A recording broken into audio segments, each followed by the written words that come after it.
welcome to episode 28 of Movies and Us. No, I'm TJ. What? It's 24. Exactly. You said 28 off screen, and you said I was right. I thought you were being sarcastic. All right, whatever. 24 of Movies and Us. I'm TJ. I'm Marcus. And this is the review show that reviews genre movies chronologically from the beginning. Sometimes, maybe, I don't know. I apparently don't know what the intro is, so what difference does it make? Man, you were not ready for this one, were you? You messed me up. We're in 1998, and we're going into the second animated movie on the DC list here, which is Batman and Mr. Freeze, subtitle Subzero. Versus Scorpion versus Reptile versus No, that's Sonya Cage. That's not the right company. Oh, man. How great would that be? There is a DC versus Mortal Kombat video game. There is, and it's a fun game. Anyway, Batman Mr. Freeze Sub-Zero is directed by Boyd Kirkland. It is written by Boyd Kirkland and Randy Rogel. It's produced by Boyd Kirkland and Randy Rogel. It stars Kevin Conroy, Michael and Sarah Lauren Lester, Elfram Zimbalist Jr., George Zunza, Robert Castananzo, Bob Hastings, Mary Kay Bangman, Morlou Henner, Dean Jones, Mari Devon, and Leanne Schumer. I don't know why they list all the stars in this one, but they did. Because I guess there wasn't that many people in it, so might as well give them all. I mean, yeah. I mean, usually the cast is just reserved. The star list is right for like the top 5 or 6, but no, it has all of them in there. Yeah, it does. The movie came out in 1998, which I already said. Well, March 17th, 1998, I should just specify. It is 66 minutes long and had no box office because this was a straight-to-TV thing because it was made in conjunction with Batman and Robin because that had Sub-Zero and Batgirl in it too. Or Sub-Zero. You see, you got me thinking Mortal Kombat. This was supposed to be released in conjunction with Batman and Robin because it has Mr. Freeze and Batgirl in it too. But because that movie bombed so bad, they delayed the movie another year so that they wouldn't have anything to do with it. Which honestly, I think this was really fascinating to see George Clooney and Chris O'Donnell and everyone else do the voices and like releases at the same time as that movie. But they wouldn't have done the voices. I know, but I thought that'd be like a fun thing for a movie to do. This was just an animated tie-in from the animated series, essentially. No, definitely. For that cast, I get that, but just I figured. Yeah, they thought it was going to be popular, so they wanted to cash in on it. But when they realized it wasn't popular, they're like, oh shit, let's push this back. Man, they're right. That movie's fucking trash. There's not really much in the behind the scenes. It was the highest rated movie, I think it was, of the animated movies. Really? Yeah, let me read the exact thing. It was well received by critics at 92% on Rotten Tomatoes, given the positive for the average rated. Well, we don't need that. It was the highest rated directed video Batman film of all time until Batman and the Red Hood took over its place, which got 100% approval. Oh wow, that's I'm kind of surprised by that. So yeah, but I think it got a lot of, because here's the praise for the film. It's more enjoyable and far less campy than the Joel Schumacher movie. And I'll be quite honest. Watching the first 5-10 minutes of this, like, oh, this is a refresher. This is how Batman should have ended. Like, oh man, this is good. I was dreading watching this movie because of Mr. Freeze and Batman. Yeah, and that's why I think they pushed it back and they're like, this is gonna be a palate cleanser for that crap. This is exactly a palate cleanser. But this one was a success, and I wanted to do a sequel to it, but it fell through. And instead, they did the Batman Beyond movie, Return of Joker, which I think we're gonna do 2 or 3. No, it's probably be after the hiatus episode. Okay. So, but before you go on, so they did the Batman Return Beyond movie instead of that, but the third movie that was supposed to be the sequel in this went on to become the Arkham Asylum game. Oh, wow. Yeah, so they took that story and made the games out of them. And those games are that first one was really good. And I think it's based on that script, so. I'm glad they went that route with it because it's more detailed and more in-depth with that kind of stuff. Yeah, so that's all the behind-the-scenes shit we have for this. There's not much.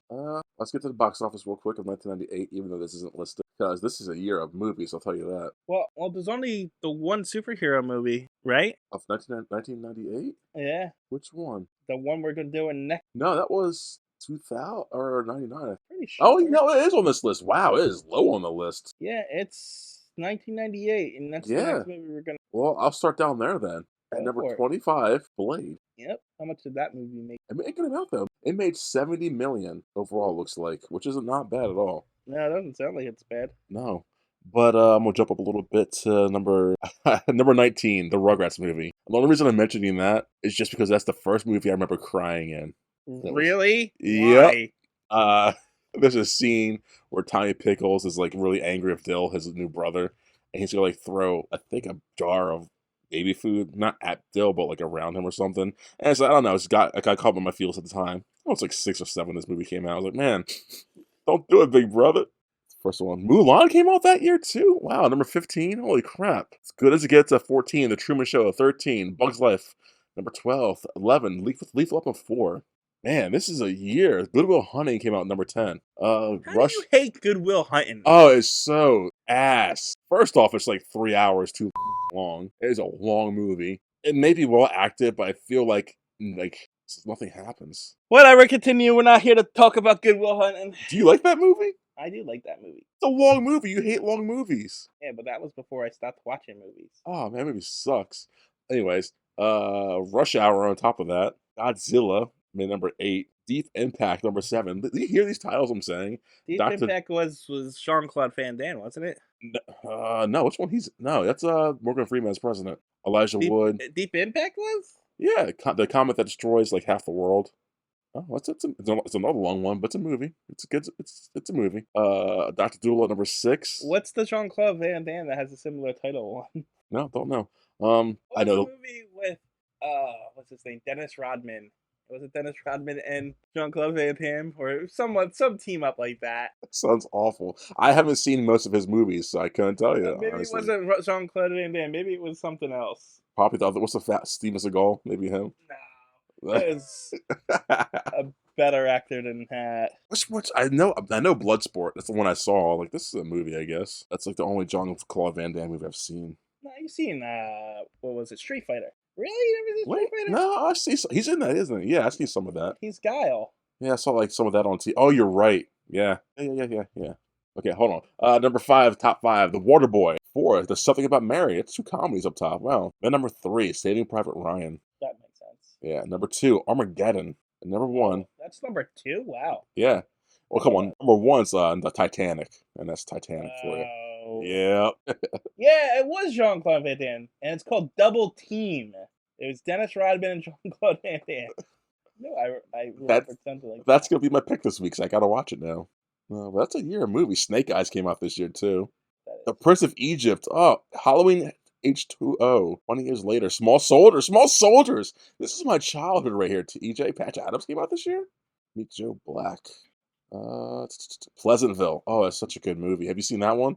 I don't think I've seen the whole movie. I think I've seen bits and pieces. I got a groove back.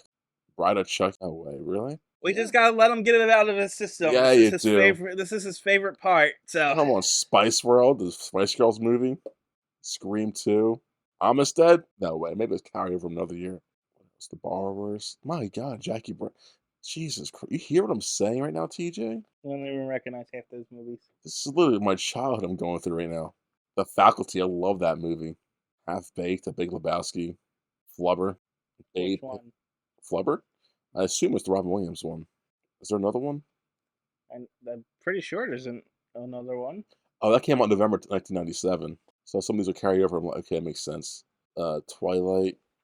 Wait, Twilight? Not that Twilight. It's probably like Twilight Zone or something. No idea what that is. A retired detective accepts a simple task, unaware that it will tear open old, forgotten, but deadly wounds. The original Flubber came out March 16, 1961. Is that Jerry Lewis in that one? Starring Fred McMurray, Nancy Olson, Keenan Wynn, Leon Ames, Elliot Reed, and Edward Andrews. What's the runtime on that one? I don't know. I gotta look it up. I don't actually have that page in front of me. Okay. And it's actually called The Absent-Minded Professor. I'm pretty sure that was like a 4-hour runtime. Maybe not, but I know it's long. 97 minutes. What? Mr. Nice Guy, The Wizard of Oz re-release. And for some reason, there was a link to the 1963 Jerry Lewis movie, The Nutty Professor, too. Yep, indeed. Oh, that's all the movies for 1997 or eight that I want to talk about. So are we done being distracted by other Basketball came out movies? the year. Oh my goodness, I love that movie. Are we done? Yeah, we're done. So we open up with Bugs Bunny. You got bugs on yours? Yeah, I got the Warner Brothers logo. I didn't get bugs on mine. I got mine with start with Batman symbol. Really? Uh, Well, then it cuts to the Batcave and a floating bat signal that gets frozen by Mr. Freeze, I guess. I don't know. and And then you then, hear Arnold. Like, no, we don't. That Arnold is nowhere near this movie. there's not a single ice pun in this movie. You know how nice that was. Yes, I know. It's a good Oh, movie. there is no campiness in this movie. It was glorious. There's no witty, dumb dialogue. There's no. Was it? Was some of the parts were 3D, right? Like our not 3D. What's the word I'm looking for? Computer animated? CGI. Yeah. Yes. Yes. Because Yes. I mean, it looked really good. I just couldn't. It's sad that looked better in this movie than it did in the crappy Batman and Robin movie. Yeah. So I mean, I was having trouble telling it apart sometimes. Honestly. Really? Yeah, I'm really bad with that stuff. You can trick me with CGI pretty easily. I envy that. I really do envy that. I really can't tell the difference sometimes. It just in this movie it popped a little bit more than normal for me. Like like it opens up the actual movie underwater with polar bears chasing fish and like the icicles really popped out in the CGE animation. But I couldn't tell it was CG. It just felt like it was like getting closer, almost like 3D. Yeah. So that's why I wasn't sure. Man, what a life. I would love to have that eyesight in movies. Yeah, So I I could be can't. less critical. I can't see any of that. But then again, I can't really tell the difference between like 4K and HD and stuff like that. Except, in fact, watching those kind of things hurt my eyes sometimes. Like to be like pleased by just lower quality visuals. Yeah, I That sounds really nice. It seems forgiving, honestly. Like, okay, this movie isn't bad. I don't want people complaining. Like that sounds good. anyway. Mr. Freeze is swimming with his polar bears under the water. And a submarine is also in the water, and Mr. Freeze, for some reason, living in the Arctic. I'm not sure why. All my Blu-ray I have of this though does have the 4 Mr. Freeze episodes in chronological order from the animated series, so maybe that would explain why they're in this. Oh, that's really cool. Yeah, so I might have to go back and watch them and see why they're there, if it makes a difference. But as for right of this recording, I have no clue. Anyway, Mr. Freeze is in the Arctic. His wife's still in a cryogenic frozen tube thing. He's apparently adopted some kid And some polar bears. and some polar bears, yeah. And He seems so blissful and at peace with his life right now. I love it. yeah, he is pretty happy. And then the submarine finds the cave where he's living and busts through, destroys his house, breaks the containment thing his wife's in. Pretty, and they just show her hand sticking out of the rubble, and it's like, oh, is she dead? Right? Like they just killed his wife again. I feel bad. Yeah, and so he gets out like anybody would, really, and he freezes everything, all the sub crew and everything else. It's like, what do you expect them to do? Yeah. And it's funny because you saying that, and I thought this about the whole show or movie, I guess. He's not like he is evil, I guess, but he's more like what you call like a neutral evil, I guess. I mean, I think it's understandable why he does things he does. He's a one note. he's a tragic villain, Yes. and you can sympathize with why he's doing the things he's doing. Like you can tell he can be a good guy if people would just stop him. Exactly. He was having fun. Like I'm living a good life. I'm not hurting anyone. He does everything he does. At least in these ones I've seen, is for his wife. It's like, and that's his motive, right? Yeah, he just wants to cure his wife. Yeah. Oh, I mean, but He does it the wrong way, I guess. yeah, he goes about it the wrong way. He takes it too far. But like, is that still a bad thing though? Ethically, I mean, kidnapping's a bad thing. Attempted murder is a bad thing. Yes. Freezing people on freezing people's in block of ice and leaving them into Arctic to die is bad. Yes. Well, he did it for love, TJ. That doesn't matter. I forgot about the kidnapping and the attempted murder. Okay, you're right. You're right. Fair, fair, fair. You said he did it for love. Hitler loved the non-Jews, and he. Oh, you can't do the Godwin's argument, right? What's it called? The Godwins? I can. You just did it with that. What? You just justified crimes with love, so I can unjustify it with a equally ridiculous thing. No, but you But I just say can't go to Hitler all the man. You have to work your way up to Hitler. no. Love is just as cliched of a thing. You did it for love as comparing things to Hitler. That's why I did. Tell that to Christopher Nolan. Who? And Christopher Nolan? Oh, right, that guy who doesn't know how to write Batman. Interstellar. Watch it. It's No thanks. punk. Okay, let's get back. I don't want to watch a space movie. I'm good. Oh, it's so good. No, Sure it's it not. It's okay. It's another one of his movies all about time and weird. Anyway, after he freezes everybody, we cut to 2 weeks later in Gotham. And it's really hot in Gotham. And I was getting really worried that we were going to freeze Gotham. Yeah, because there was some instance like, oh no, not 16 minutes at the mark again. Yeah. I was like, is that the plot we're going? Because I had never seen this movie before. No? Now, this is my first viewing of it. Okay, same here. So, yeah. And then they're showing Gotham and how crappy the place is as this guy with a beer bottle throws a bottle through a jewelry store and just steals the jewels. Would a bottle work that well against a window? I mean, like that? I guess it depends on how cheap the window is. It's apparently owned by an old couple, so it's not like one of those factory-owned businesses. It's privately owned. Yeah, but you're a jewelry store. It's got some kind of security on those windows. Maybe he couldn't afford the bulletproof windows, and he It's just a has an alarm. jewelry store. And he just has an alarm system. Well, he deserved to get robbed then, huh? Well, he is a jewelry store in Gotham, so He's probably peddling some stolen jewelry as we speak, anyways. anyway, it's a typical. These guys are bad guys because they break in, they steal the jewelry, they beat up the old guy, and then the guy comes out with the jewels, and he has a convenient getaway driver. And so this whole thing was planned. Their plan was to have this guy walk up to a jewelry store window and throw a bottle through it. Yep. This is the worst criminals ever. You say it like that, yeah, because it seems like he's doing that like nonchalantly, like, I should steal from here. But no, that's their plan. Yeah, it's not like it was a spur of the moment thing. Like, I thought he was drunk at first, and he was like, oh, maybe I'll just. And he sees the jewels, and I need the money, I'll steal it. But then a getaway driver pulls up and says, yeah, we planned that real well. What plan? He threw a bottle through and beat up some old people. Yeah. That's dumb. Anyway, they're getting away, and then Batman shows up, jumps on the hood of their car, as he does. And I've never seen Batman do this before, but he uses his cape, which is extremely big, considering, and covers all the windows of the car, and just sits there as the car crashes. Ridiculous, right?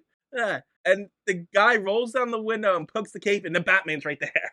Batman beats the one guy up as the other guy tries to get away, but then Robin shows up, catches him, pulls him away, and the bad guys are caught. So, but I guess Batman has a cell phone because Alfred calls him. Oh yeah. Alfred calls him from the car and says, "We're gonna be late for the party," and because there's always a party in these movies. Wait, hold on. So the thing that bothers you is that Batman has a cell phone? Well, yeah, it's 1998. Batman, though. Yeah, I understand it. It's just weird to see when and later on we see they're in a jazz club full of 50s stuff. Well, that's the whole like the Batman animated style, though. It's like a mixture of 50s and 90s. Yeah, stuff. I know. But it's just weird to see a cell phone that doesn't look like a cell phone. Looks like a 90s cell phone to me. No, it looks like they took the receiver off of an old style phone. That's what it looks like. I mean, you're not wrong. Anyway, Alfred picks them up, and they're going to a fundraiser for a children's hospital. Oh yeah, there's no Alfred dying in this plot either. It's great.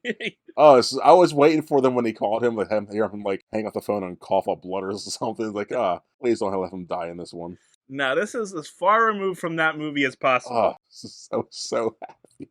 Well, at the fundraiser, Commissioner Gordon's there, and he's like, this is where we find out that Dick's pretty much dating Barbara, and which I forgot that happened in this show, especially what happens later, way down the line with the controversy with Batman, which makes it even weirder. What's the oh, him dating her or something or no? And sleeping with Barbara Gordon, yeah. Yeah, yeah. That weirded me out a little bit because I forgot that he ended up with them in the show, Creepy. which means they had, they actually went that route and then decided to go against it later. I wonder. Anyway, That's weird. good. No. It's just like what I was gonna ask you earlier. Like, how faithful is this movie to the comics in general? I mean, it's really hard to judge this to the comics in general because it kind of does its own thing. Okay.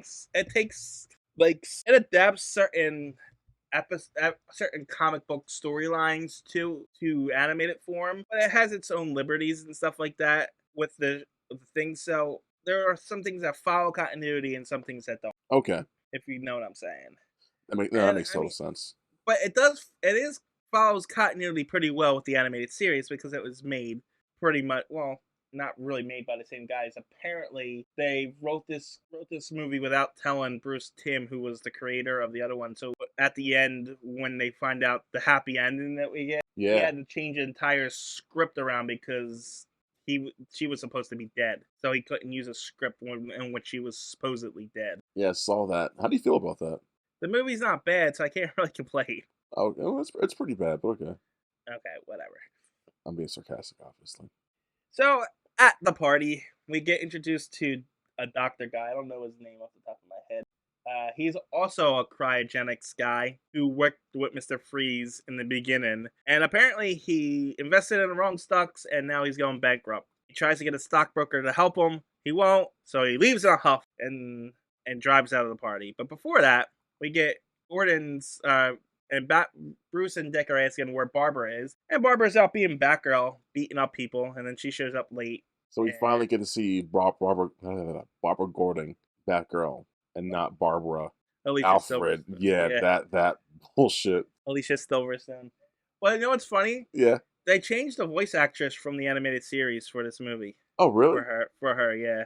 I like this voice actress. Was the other one like bad? Like she didn't have time or something? No, I think there was just commitment issues or something. Ah, the usual. Okay. But I'm not 100% sure why. Honestly, I thought her voice was in this movie was a little off. It sounded more like a Harley character than a Batgirl character Oh, at first. yeah, I can see that. Anyhow, so they decided they're gonna go away for the weekend, and meanwhile, the doctor who left the party is driving along, and it's supposedly 90 degrees in Gotham, but he runs into a snowstorm. A very, very like extreme snowstorm too. Yep, what could be happening here? Anyhow, Bruce is being hit on by a bunch of ladies at the party, but it says he's got to leave, and they're all disappointed. So he gets in the car with Alfred, and they drive, and then their car gets stuck in a puddle, and Bruce gets out and says, "Why is there this giant puddle here?" And then he discovers that the car belonged to Dr. Benson, right? That's his name. Anyway, And honestly, I don't know what about that, like him coming after the doctor and not coming after, like him X amount of minutes later after the doctor and running into the puddle. It's just like that. It seems like a detail I like. Like, well, because it's so hot, the ice melt. yeah, which makes sense. And I thought to myself when I was watching it, like, how's no one going to notice this big ice patch here and have not be a thing? But they actually meant like they actually address it, and I like that. Well, the detective work in this was actually pretty good. Yes, I want to. Yeah, that's like a big note on my thing. It's like there's a lot of detective work. There's a lot of like who done it, figure out stuff, and it's just enjoyable seeing that kind of Batman. Which I feel we haven't gotten that kind of Batman in the movies yet. No, they tried, but they break people's brains when they do. Break people's brains as the audience, or what do you mean? My brain with their stupid 60s logic. Oh yeah, the dumb riddle. Ugh. Has there ever been like a Batman who done it? I don't Like know what that means. kind of like a murder mystery, I guess, or like. Yeah, Oh, there've been plenty of Batman stories that they don't know. They have to discover who is behind it. I figured. So like, how hard can? Okay, whatever. Let's get back to this review. Anyhow, Anyhow. are you done? Yeah, wait on you. So Nora Freeze is dying because she's out of her tube. Shocker. So Freeze kidnaps this doctor guy, and essentially she needs an organ transplant, but there's no one in Gotham who's dead who can be a transplant person. They were gonna steal the organ anyway, but now they're gonna kill somebody instead. And so they go through the list of potential things, and there's like 10 other names on here that they could choose. Yeah. But no, they decide on Barbara Gordon. And you would think, like, that's the first name they picked, too. Like, you would think they would think, I mean, maybe she's related to the commissioner. Maybe we should not go for that one. Yeah, she's a high value target. Yeah. All the other names on the list, let's just go for like the president's daughter. Like, no, find someone who doesn't have any connections, and just not saying not that they're less valuable person, but you know. So they find out, and Oh, so also the doctor's heel turn to become like, yes, kill a bitch was so easy. Like, listen, doctor, I'll give you some gold if you kill someone. Like, oh, well, okay. he was the villain, the real villain of this story. Easily, as we see later on in the story, but yeah, he's easily like But the bad guy. he's desperate for money, and apparently Mr. Freeze found a gold vein up in the Arctic somewhere, and said, "I'll give you the entire gold vein if you help me save my wife." And so he does. That's such a quick like, yeah, okay, let's kill some people. Like, man, I mean, he's that desperate. Like, damn, bro. I got the impression that he really doesn't care because he was like manhandling his stockbroker and stuff. And that's I guess, yeah, yeah. He's a typical corrupt rich guy who's on the verge of losing it all, and he will do anything to keep his money and stuff like that. Yeah, that's fair, I guess, yeah.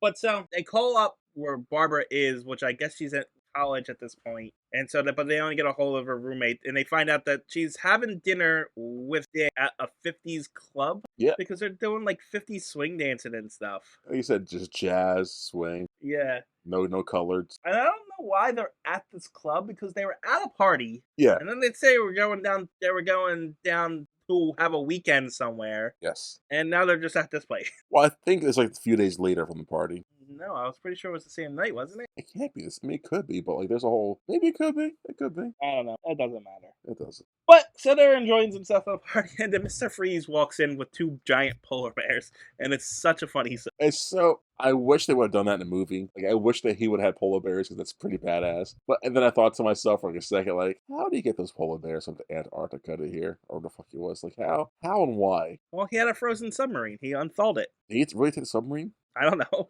That's about the best excuse I can come up with. Even then, the submarine was huge. How did he man that thing? He has a small child with him.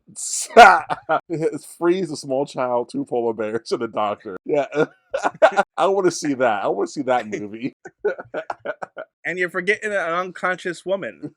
I can see if you said like he would have unfroze the crew and had like forced them to do it, and then froze them back up. But no, that's wacky experience I want to see. Well, I didn't think about that. And neither did the writers. Anyway, Mr. Freeze sticks his bowler bear on some of the people and demanding Barbara Gordon step forward, and she does because she's Batgirl, and that's what they do. But Dick doesn't like that, and he attacks Mr. Freeze as polar bears hold Barbara hostage. And there's that's a pretty decent fight scene between Freeze and Dick. But he gets his ass kicked by Mr. Freeze, and then Mr. Freeze beats down Dick. That's why I'm here, guys. That's why I'm here. Yeah, to disrupt the show. And better than puns. My puns add to the show. Anyway, Mr. Freeze beats up Dick, and Barbara says, "Don't hurt him anymore, and I'll come with you." And so he freezes a chandelier, which distracts Dick enough for him to escape with Barbara and two polar bears. So Mr. Freeze gets in his giant metal van thing, and then Dick steals a bike in exchange for his Corvette and chases Mr. Freeze. And then the cops get involved, and there's a giant car scene. This whole scene reminded me of like the Superman moment scene. No, it wasn't. Oh, it wasn't. I was so bored during this. It was just a car chase. Yeah, but it's like a car chase. You know how it's gonna end. Well, it doesn't mean it's bad. It's just typical. Yeah, but it's just like for what it is, it was too long. Like, okay, they're gonna chase them. There's like nothing memorable in the car chase for it to be like, oh, that was pretty cool to have in the movie. No, it's just like killed 3-4 minutes. It's like, okay, Robin crashes and now freezes away with Barbara. Like, Well, no, first he makes all the police cars crash, and then Dick jumps over the crash with his bike. Yeah, it's like, okay, I've seen this before. It's like, jumps over the toll booths. You never seen that before. Die Hard with a Vengeance. That movie doesn't exist. No, sorry, not that one. Live Free, Die Hard. I don't even know what that is. He crashes something into a helicopter. Stupid. Well, this movie did it first. It does. But it's like, I don't know. It's just Anyway, so, yeah, Barbara is kidnapped. And they throw her, Mr. Freeze throws her into a cell where they try to give her medicine. And when she doesn't take the medicine, they're going to come back with a needle, I guess, and knock her out. Yeah. But so she uses her bed as a trampoline to get up to the roof and escape through the vents. And so she's like getting away from both of them through this whole thing because she's Batgirl. It's like trapping Batman as Bruce Wayne in a place. You're not gonna be able to hold him. No, I love that. And so she gets out, but she realizes she's stuck because they're on an oil rig. And so they recapture her and chain her up. I mean, there was other scenes that interpose in that, but I just wanted to get that long sequence out of the way. Nothing to say about that. Baba Booey. Well, while all that was happening, Commissioner Gordon's having a freak out, demanding that everybody find his daughter because his daughter was just kidnapped, which makes sense. Yeah, so why would you kidnap? This is the worst target they could have picked. Yep, literally the worst target. Because not only is she the commissioner's daughter, but she's also a superhero. Exactly. Like she could kick her ass, and she have like reinforcements. She's a superhero in conjunction with the Batman. Like it's like you picked the worst person to kidnap. But it is impressive that he managed to kidnap her. Yeah, for sure. And then not only did he manage to kidnap her, he managed to beat Robin up in the process too. Which I thought, like, oh yeah, during that fight scene, I want to mention he's probably fought Robin before, right? Yeah. I think he would have like picked up on like this guy kind of fights like someone I know. Yeah, but a normal person doesn't pick up on fighting styles, For sure, but if someone, I don't know, if I just blocked a kick like this a week ago, essentially from Robin. Yeah, but who knows how long it's been? Because he's been in the Arctic for God knows how long. Yeah, but you remember a good ass kicking? Yeah, but you train not to get kicked like that ever again. So but he's also probably been hit in the head by Batman a lot too. Yeah, but he blocked that kick. You saw him block that kick and then push him off so easily. Like, wait a second, that was like muscle memory. Are you Robin? Well, no, he kicked him and he just hit that giant suit of armor that he's wearing. No, and didn't move. He blocked him, man. Whatever. Yeah, that's bad writing. No, I think you're just looking too deep into something that doesn't matter. No, it does matter because I don't know. If it's one thing it's a lot of people can fight like that. No, you're not wrong, but like I know Batman and Robin have special training. They have like so many Yeah, at least Batman has like so many martial arts studies under his belt. He would definitely pass some of that knowledge on to Robin. And they they each have their own fighting style that's very unique from everyone else. So like when Robin / Tim Drake or whatever his name is, sorry, Dick, I'm sorry.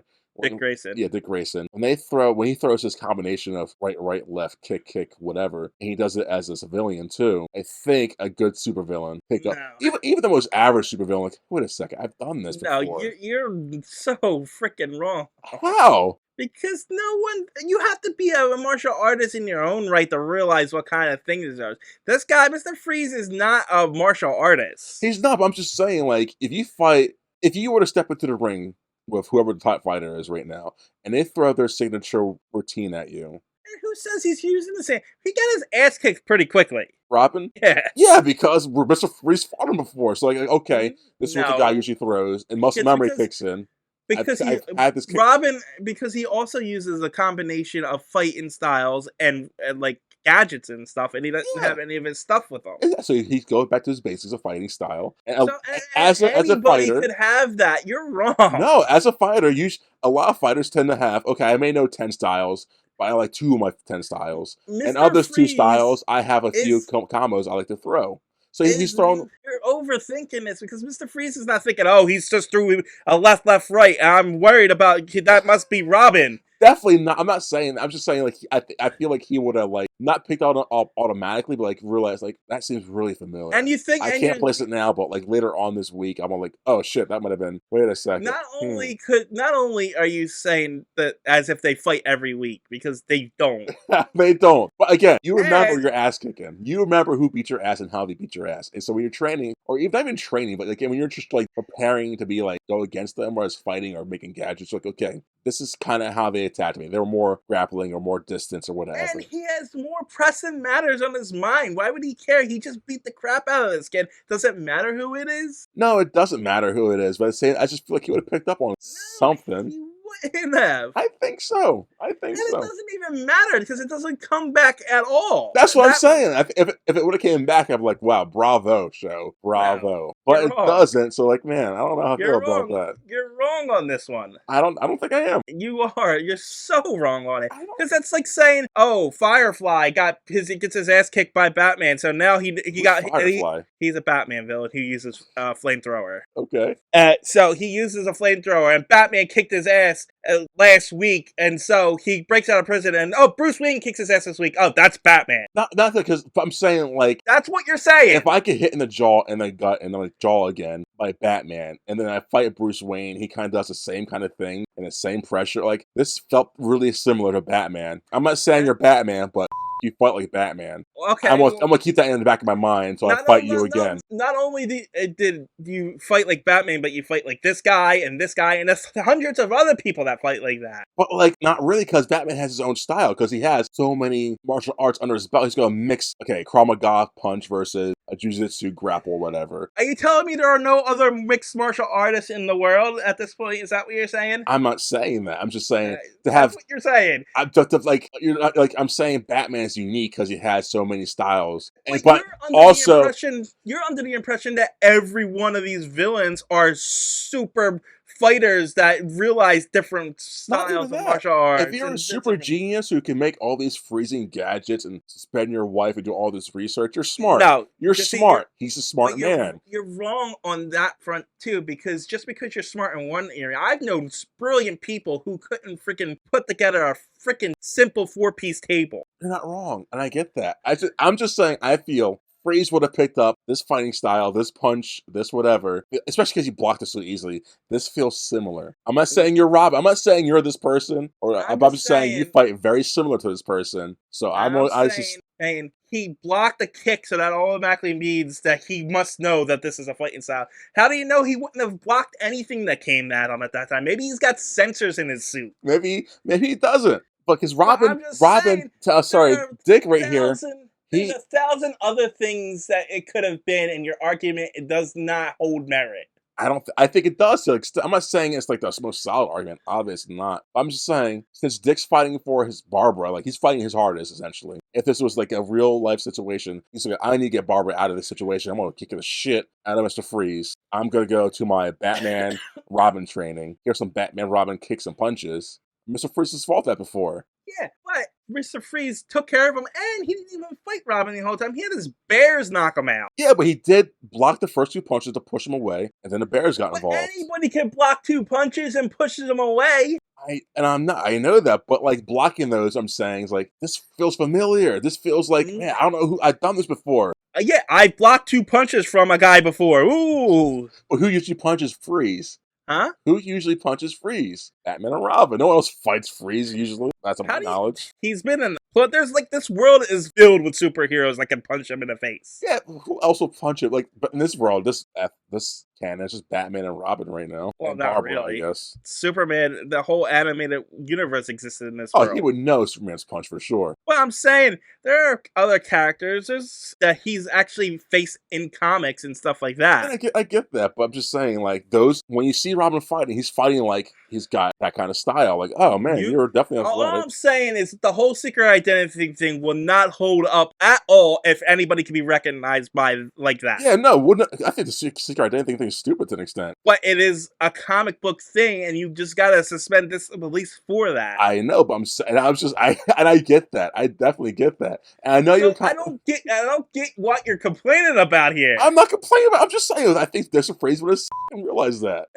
And I'm telling you, he wouldn't for thousands of reasons. I don't think any of those reasons are like they're valid, but I don't think there's an inherent stupidity in comic book villains that is just accepted. Yes, and I get that, and I definitely this is a cartoon I'm watching right now, so I know it's like most of it's really stupid and implausible. I just feel like as a person, I get my ass kicked by someone who's wearing a costume, and then I fight someone a year or two later, and I kind of have a similar bout with them. Like, okay. Let's agree to disagree because you're wrong. Yeah, you're wrong. I think it's just really really protective of Batman and Robin. So like this can't be right to you, but whatever. I'm protective of Batman and Robin. I'm not the one looking for stupid flaws that make no difference in the story whatsoever. I'm just me being. It's just me thinking when I was watching the movie. Like, huh? I wonder.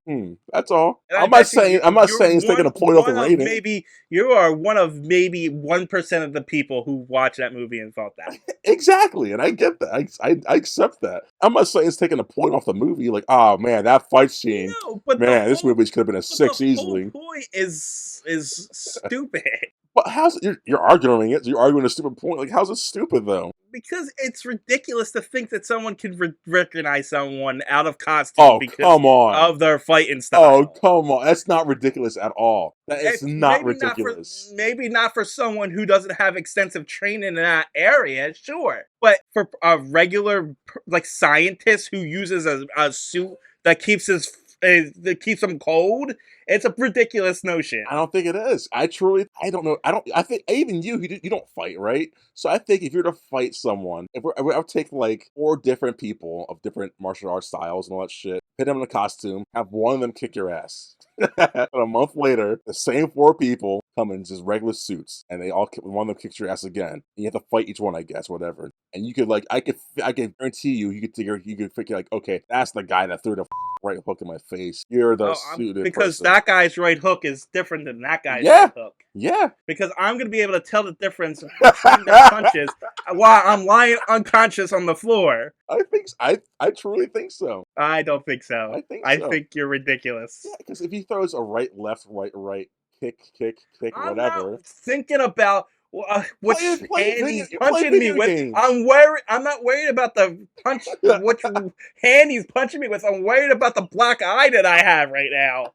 No, it's just like when you play Final Fantasy or not Final Fantasy, play Street Fighter, Mortal Kombat, Dead or Alive. Any of these games, each fighter has a different style, Yeah. offensive, defensive, Okay. whatever. So like, why is that not like trick or treat? Like it's possible for Mr. Freeze to pick up like, okay, Yeah, that's but kind of in robbing this those fight. games, there are several people with the same style. Yes, but it's still kind of fights. Like I can have the same style as you, but we still have our go-to moves we like. You and I both know Krav Maga, But but I like to do I this while watched you. that entire fight. There is not. I couldn't say, oh, that's the Robin Patton and kick in the back of the.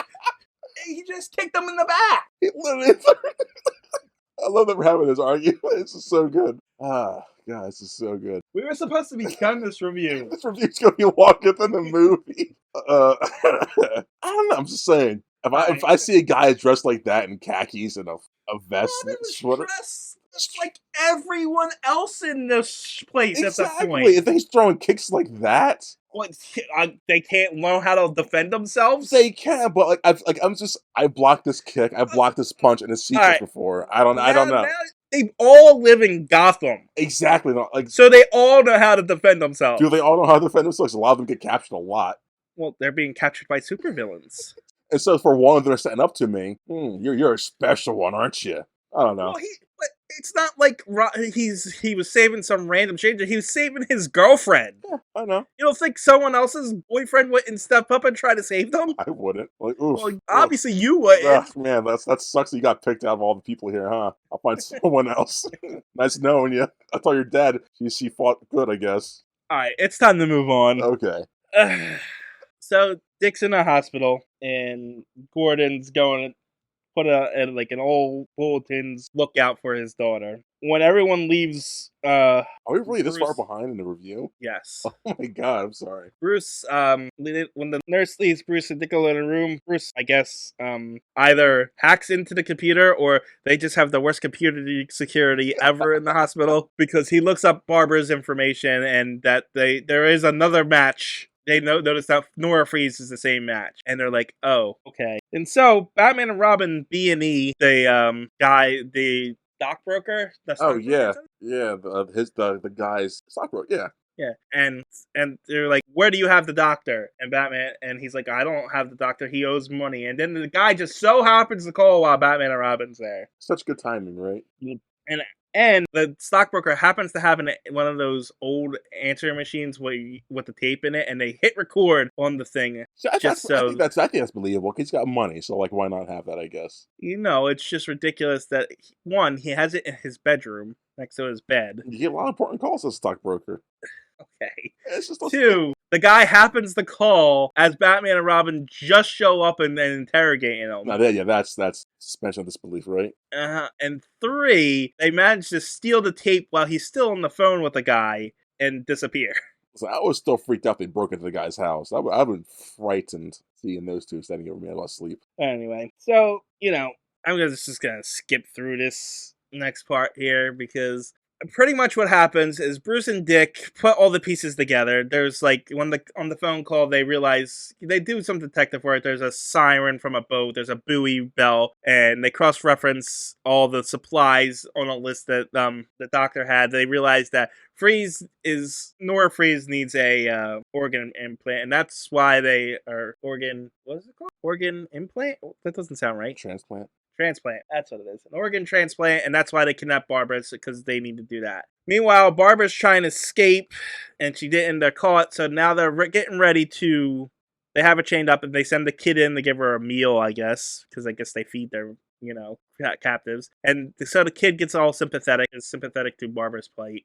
And then they take Barbara to do the surgery, but then she's saved by the kid because they promised that they weren't going to hurt her, and now they're hurting her. And so she gets away again, and then Batman and Robin show up at the oil rig because they know where it is, and then the big climactic ending happens where, the guy's chasing Barbara and he's shooting the oil thing, and then the oil rig starts to. There's a lot of explosions that happen. Yeah, I wrote down my notes like this happened in the last animated one too. A big explosionary finale. Yeah, this one is very explosiony. Yes. And stuff happens. The Mr. Freeze comes up and freezes Batman and Robin in like a trailer hitch kind of thing. I don't know what it is, but they're inside. They're trapped inside of it. And Batman's moving the machines around, trying to get the cranes to work to break through the ice. Barbara has broken through that ice 4 times at this point. With simple things and managed to get through. Not only that, but Batman and Robin both have their utility belts with sharp batarangs and whatever other things they use, and they can't break out of this ice to stop Mr. Freeze from chasing Barbara. Comic books? I guess. I don't know. It was ridiculous. But, the whole thing's exploding, and then eventually the oil drums fall on top of Mr. Freeze and breaks his legs. He asks the doctor for help, but the doctor runs away and gets in a boat and starts running away. And so Batman, Barbara, and Robin come to help Mr. Freeze because that's what they do. Which is and go ahead. No, that's good. This is good. Yeah, I mean, and now they're all working together to get Mr. Freeze's wife and the kid out of the thing before everything blows up. Oh yeah, this kid's useless as a movie, by the way. It's just he's just a plot point. He was just there to save Barbara when he needed it. Like, what's the point? Though? I get that, but like, it was there to show that Mr. Freeze is not a bad guy. Oh yeah, that too. Okay. Yeah, he adopted this kid because his parents is dead. We learned that, and so Mr. Freeze has pretty much adopted him and has been taking care of him. Or killed the parents and kidnapped him. It's possible too, but I don't think so. No, definitely not. No, he probably, because he was living in the Arctic and he probably just found the kid in the snow or something. Yeah. Because he's like an Inuit kid. So everything's falling apart. Mr. Freeze breaks his legs.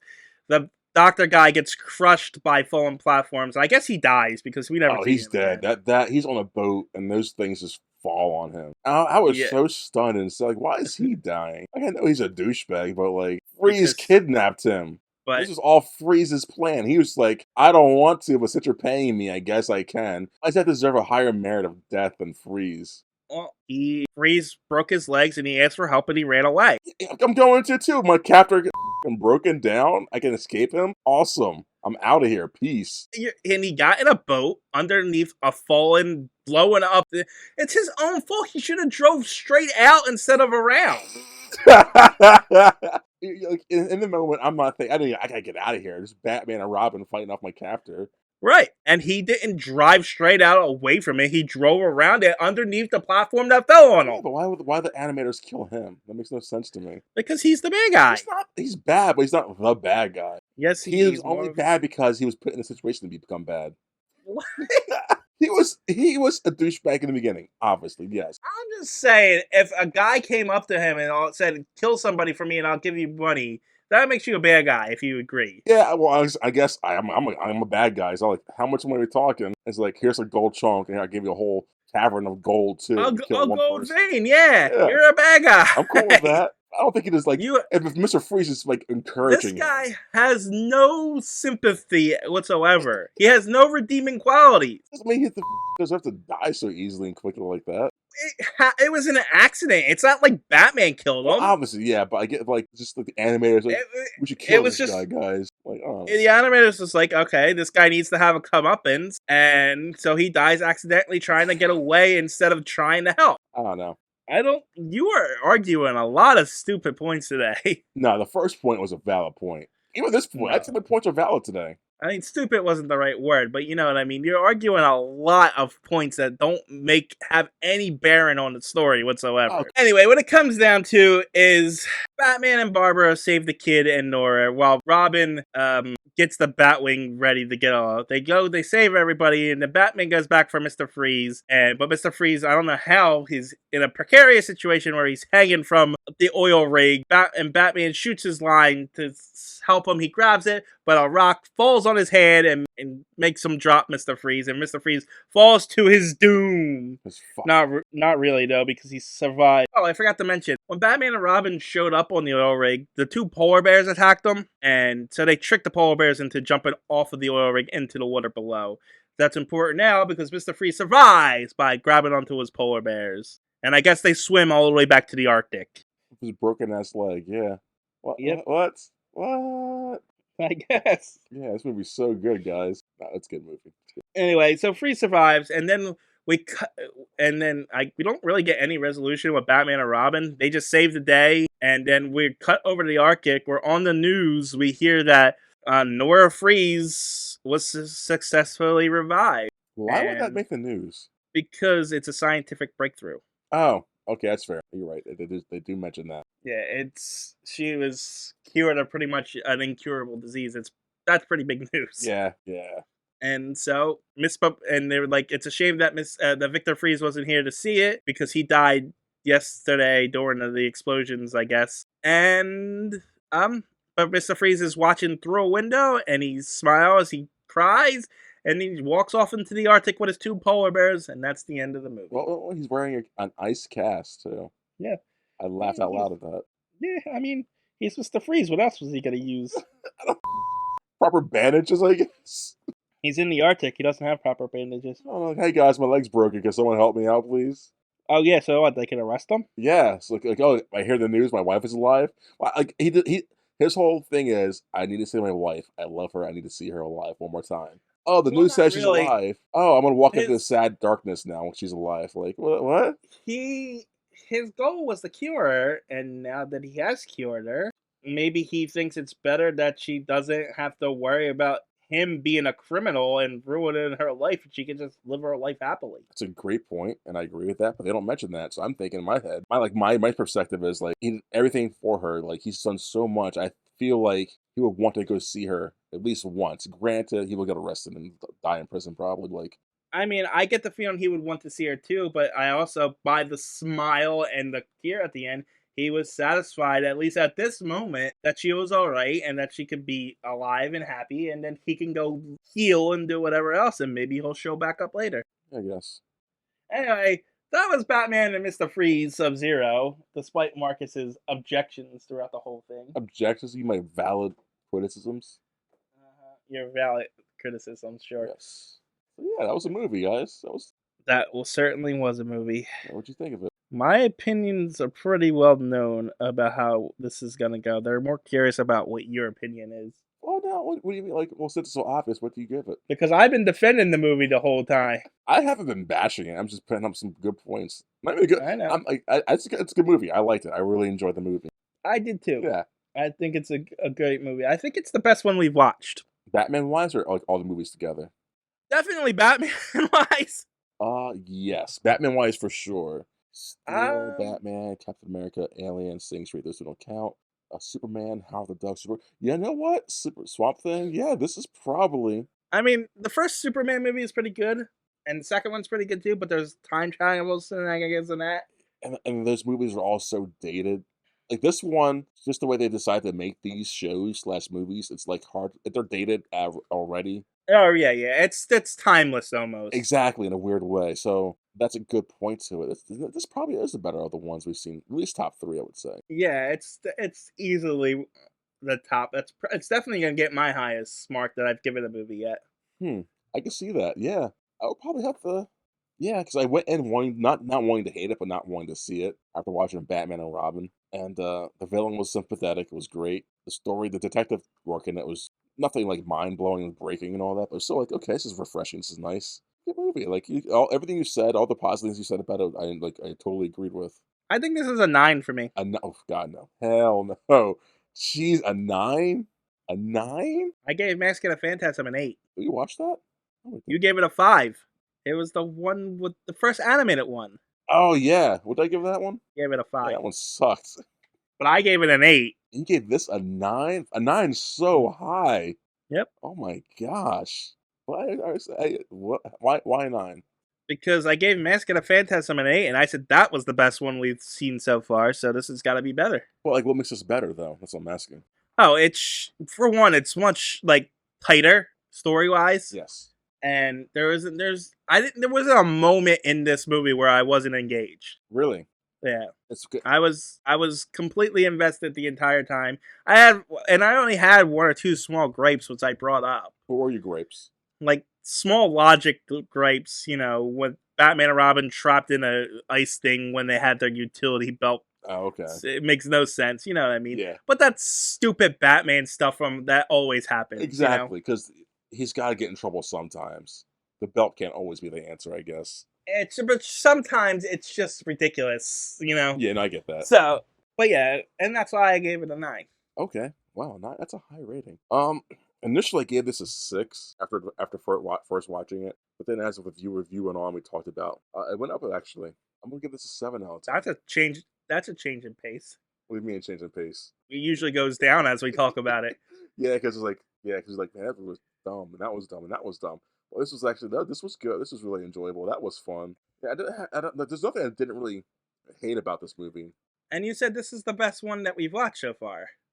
I would agree with you, but at the same time, it's not the one. Like if I was not something I would return But to. you definitely agreed it's the best Batman movie, right? Well, the best Batman movie? Yes, But you gave Batman an 8. yes, You gave this a lower score. yes. Very contradictory. Yeah, I agree with that. I'm not giving this. This is not getting a 9. I'll tell you that. Well, no, but I can't. I can't even give it an 8. I'll probably give it. I'm just saying that's what you did, and now you have double standards here. Yeah, I have double standards. What's who I am? Just because for the fact like this is something I will not go back to willingly and watch. Like I don't crave to watch this movie. Oh, Batman with the Jack Nicholson, like it's got things I enjoy more so. It's like it has my nostalgia and has this good feelings. Like okay, I'll watch it. I'll put this on the background. I'll watch that. It's just a good movie. I don't want to watch it again. Does that make sense? Not really, because it's shorter. This is a easier background film movie than Batman is. But at the same time, if I put this on the background, I'm not turning around to watch it. Batman, Michael Keaton, Jack Nicholson, I will turn around and watch it at some point when I hear, oh, that's on. Let me see that. Okay, that was cool. That's what I'm doing. This one, oh, that's on. Still doing what I want to do. Like You're weird. There still could be a better movie. Like I'll still say it's a better movie probably than Batman. Batman has a higher score just because Of personal reasons. personal reason is more engaging. But this is a movie. It's not bad. This is not a bad movie. Definitely watch it. So it's not an objective review. The movie's art. It's art. It's art. I'm just clearing it up. Trust me. Every review I've given so far, take it or leave it, I couldn't care less. I am not this end all be all. That's why my reviews and ratings are also wacky and weird. Would I give Swamp Thing a 7 probably as well? No, A 6 maybe? no. It was probably a 5. It was in line with me. Yeah, that's Swamp Thing for crying out loud. But that's not. It wasn't a bad movie. Exactly. It was an average movie. Yeah, I just feel with the animated movies, these Batman animated movies, there's something missing for me for them. I don't know. I don't know what it is, but there's something just like not there that's holding me to like, oh, that's really good. Just watch it, guys. I mean, I can feel that. You gotta be definitely in a mood to watch at least the ones that we've watched. Yes. But I can argue that with the Batman movies too. Oh God! Like, after watching that series, I don't want to watch them for another 20 years. Honestly, I can go a long time without watching those Batman movies again. What, you don't want to watch Batman and Robin again? I'd rather boil my eyeballs or something. I'd rather, oh my goodness, anything else. But you were so positive going into that Yeah, one. my dumb 10-year-old self thought it was a great movie. But yeah, overall, like it's a good movie. Like I cannot say that it's not a good movie. It's a good movie. Oh, there you have it. All right, I'm done talking to these idiots. Something egg suckers.